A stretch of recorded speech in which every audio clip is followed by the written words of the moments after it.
कृष्ण बोले मैया भूख लग रही है। अच्छा लाला, आज पहले पूजा होगी, जय जय होगी, तब खाने को मिलेगा। अच्छा किसकी पूजा होगी? तब कहा कि आज इंद्र भगवान का पूजा होगा। कृष्ण का बाबा इंद्र का पूजन क्यों करते हैं? बेटा इंद्र प्रसन्न होते हैं तब बारिश होती।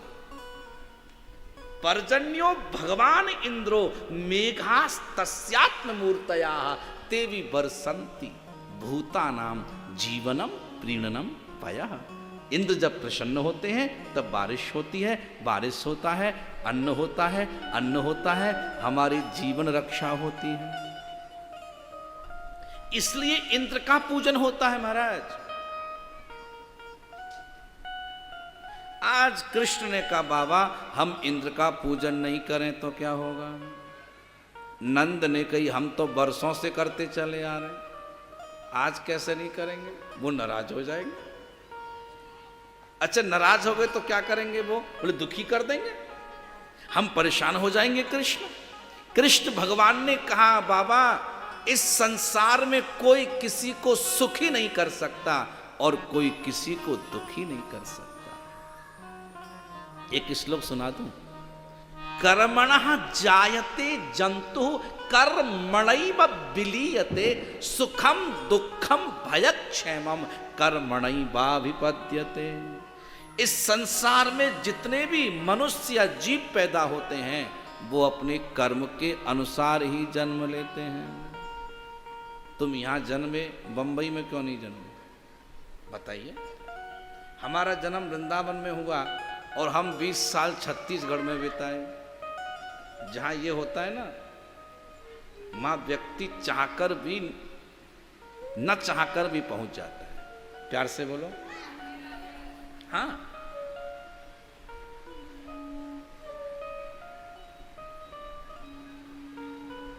कर्मणा जायते जंतु कर्मणैव विलीयते। इस संसार में जितने जीव पैदा होते हैं कर्म के अनुसार जन्म लेते हैं और कर्म के अनुसार जीवन जीते हैं। हर व्यक्ति का जीवन एक जैसा नहीं होता और कभी किसी के जैसे बनने की कोशिश मत करना, क्योंकि हर व्यक्ति का कर्म अलग अलग है। आप मत समझना कि मैं ऐसा हो जाऊं, मैं ना, उसके कर्म अलग हैं, हमारे कर्म अलग हैं। दादा भगवान कृष्ण ने क्या कहा? हर मनुष्य अपने कर्मों के अनुसार इस संसार में सुख को भोगता है। पुण्य कर्मों को सुख भोगता है और पाप कर्मों का दुख भोगता है। प्यार से बोलो। जब बहुत सुखी हो जाए ना तो आप समझ लेना हमारे पुण्य क्षीण हो रहे हैं, और बहुत दुखी आप हो तो समझना कि हमारा पाप क्षीण हो रहा है। दुख पाप का परिणाम है और सुख पुण्य का परिणाम है। अच्छा किसी किसी के पुण्य ज्यादा होते हैं तो पाप करने के बाद भी वो सुखी दिखाई पड़ता है ना? कहीं वो बड़ा पाप कर रहे हैं, मारपीट कर रहे हैं, उसके बाद भी पैसा ही कमी नहीं है, हम लोग इंप्रेस होते हैं। ओ भगवान कहाँ है? दादा भगवान है, धैर्य रख, टेंशन मत ले, अभी इसका पुण्य थोड़ा सा है, इसे खत्म तो होने दे, इसे कुत्ता भी नहीं पूछेगा। हाँ धैर्य तो खा। प्यार से बोलो धैर्य तो खा। हम रायपुर में आए थे शुरू में तो कुछ यहाँ व्यापारी बड़े पॉपुलर थे, हम लोगों को बुलाते थे वो। आज वो नहीं दिख रहे, उन्होंने जमीन सब हड़प फड़प के कॉलोनियाँ काट दी थी।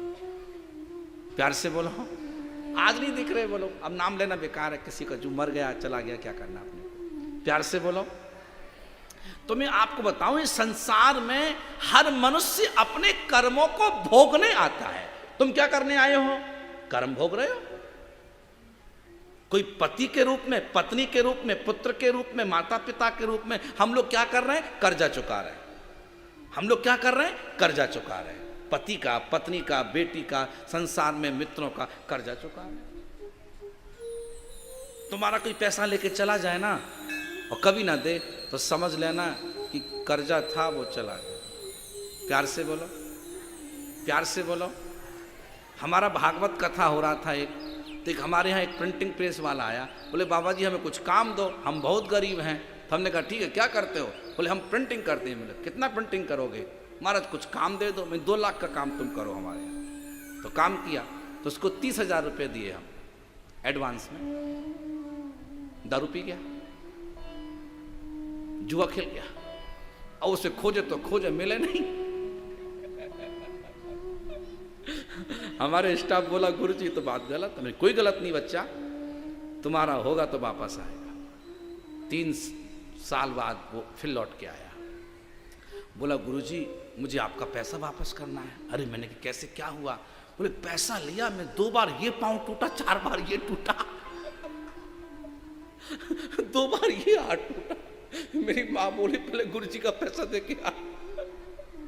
प्यार से बोलो, अब कोरोना में हमें पैसा नहीं था, बेचारा देने आया। हमने कही तो काम का आप ही निकला। फिर प्यार से बोलो, तो मैं आपसे बता दूं कि संसार में तुम्हारा कोई खा नहीं सकता, ईमानदारी का पैसा कोई नहीं खा ही सकता, वो पचेगा ही नहीं। प्यार से बोलो, दान धर्म का पैसा खाने का मतलब है कि आप इस जन्म को भी खराब कर रहे हो और अगले जन्म को भी खराब कर रहे हो। प्यार से बोलो। तो भागवत में क्या लिखा?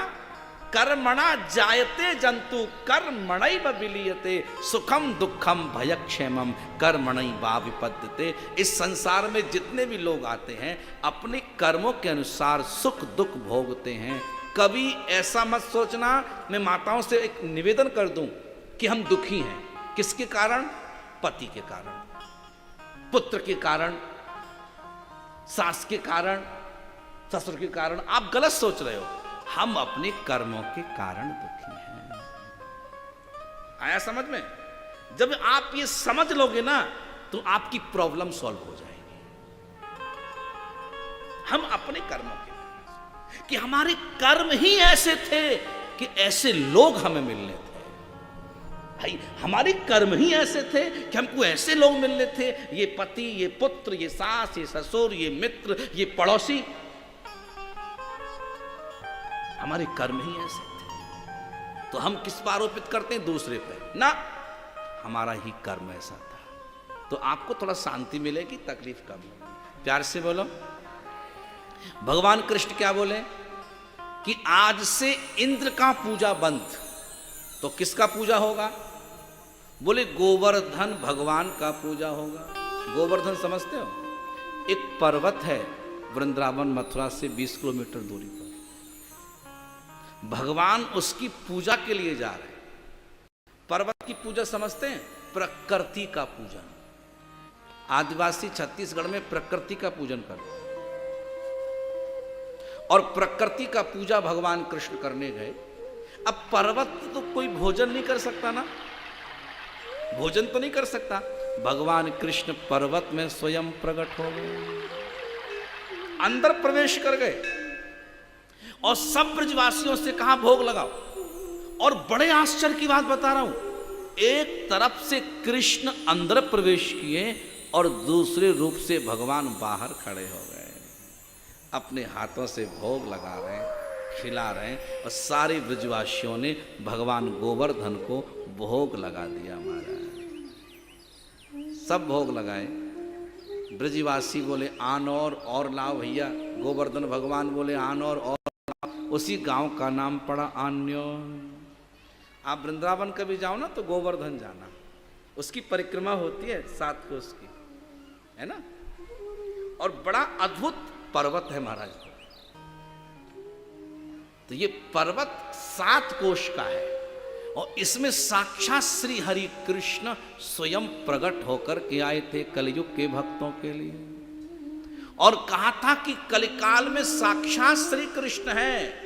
और वल्लभाचार्य जी ने गोवर्धन पर्वत को साक्षात कृष्ण का अवतार बताया। महाराज बोलो गोवर्धन भगवान की जय। परिक्रमा दी। अब भोजन तो खिलाया, तो भोजन के बाद जल पानी। तो ब्रजवासी बोले कृष्ण हम इतना भोजन कैसे कर पाएंगे, इतना पानी कहां से पिलाएंगे। भगवान ने कहा ठीक है आंख बंद करो। कृष्ण ने आंखों को बंद कराया और पैर से ऐसे नीचे धरती को खोदा और कृष्ण ने मन से ना गंगा का ध्यान किया और भागवत में मानसी गंगा प्रकट हो गई। मानसी गंगा महारानी की दिव्य और अद्भुत मानसी गंगा का प्रादुर्भाव हुआ और श्री ठाकुर जी ने अपने ही हाथों से, ब्रजवासियों ने अपने पात्रों से गोवर्धन भगवान को जल पिला दिया। बोलो गोवर्धन भगवान। मेरा ब्रजवासियों ने पूजा बंद करा दिया तो आज इंद्र ने मेघों को आदेश दिया। भाई आदमी गुस्सा में क्या ना करता, किसी का सम्मान कम हो जाए तो मेघ राज को आदेश दिया कि ब्रज में जाइए और सारे ब्रज को जलमग्न कर दीजिए, ब्रज को जलमग्न कर दो। और मेघों ने आकर गर्जना शुरू कर दिया। बादल गरजने लगे, बरसने लगे, ब्रजवासी चिल्लाने लगे, बचाओ कृष्ण, बचाओ कृष्ण, बचाओ कृष्ण, बचाओ कृष्ण। आज कृष्ण ने कहा तुमने जिसका पूजन किया है वहीं जाओ। भगवान कृष्ण गोवर्धन पर्वत के पास गए और भगवान ने 7 कोस के पहाड़ को अपनी कन की उंगली पर उठा लिया। बोलिए गोवर्धन भगवान की, कृष्ण कन्हैया लाल की। भगवान ने गोवर्धन पर्वत को अपनी कन की उंगली पर उठा लिया और श्री कृष्ण ने पर्वत उठाकर ब्रजवासियों से कहा अपनी गोपियों के ग्वालों को, गायों को इस पर्वत के नीचे लेके आ जाओ। और भगवान ने कहा लाठियों का सहारा दो। बोलो गोवर्धन भगवान की। भगवान का नाम क्या पड़ा? गिरधारी। क्या नाम पड़ा? गिरी अर्थात पर्वत, धारी अर्थात धारण करने वाले। ऐसे श्री कृष्ण का नाम गिरधारी पड़ा। बोलो गोवर्धन भगवान की।